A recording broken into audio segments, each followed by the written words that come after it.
Welcome back to Caffeine and Clarity, the space where we sip slow, breathe deep, and untangle the thoughts we don't always say out loud.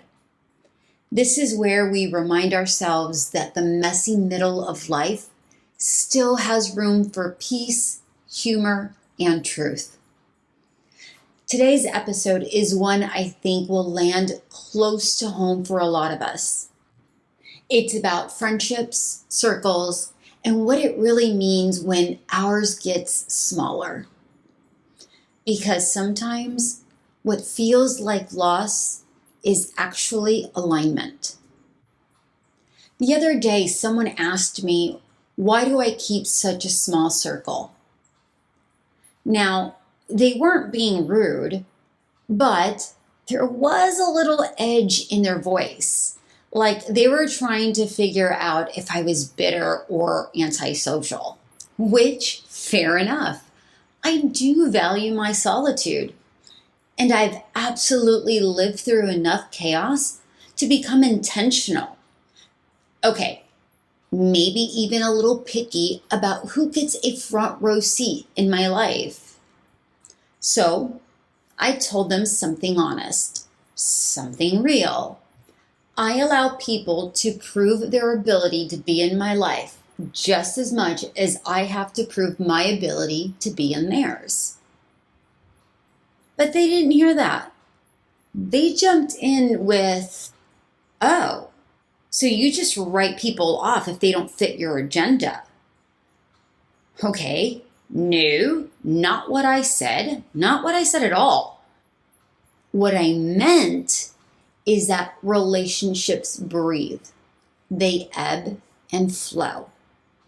There are times where we can show up fully for each other, beautifully, generously.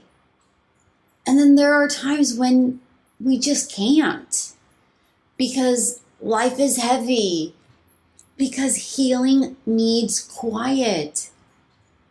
Because sometimes the soul beckons you to walk down a stretch of road alone. And when that happens, I've learned to honor it, to not take it personally, to not force what needs space. I wasn't always this way. I liked being surrounded by others. There was a time when I enjoyed being in the know of what others were up to. Last-minute invites, laughter spilling out until midnight. Not that I don't enjoy those things anymore. I just prefer them spread out now. The quiet seasons came. One by one, people got busy, distracted, pulled into their own storms.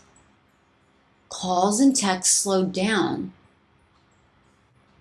I remember when it was first slowing down, how rejected I felt. But then I realized I was doing the same. Maybe you felt that too.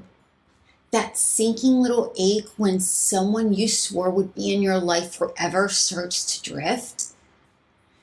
And you don't know whether to chase them or let them go. I remember one friend in particular. We swore we'd grow old together. Gray hair, nightly phone chats, still laughing until sunrise. But then life shifted. Conversations got shorter. Plans kept getting pushed back. Until one day I realized months had passed and neither one of us reached out. It stung, but it also taught me something. Sometimes distance doesn't mean betrayal. It just means the season changed.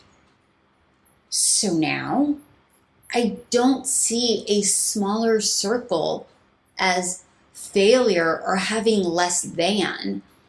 I see it as alignment, as proof that I'm giving space for the right people and not forcing the wrong ones.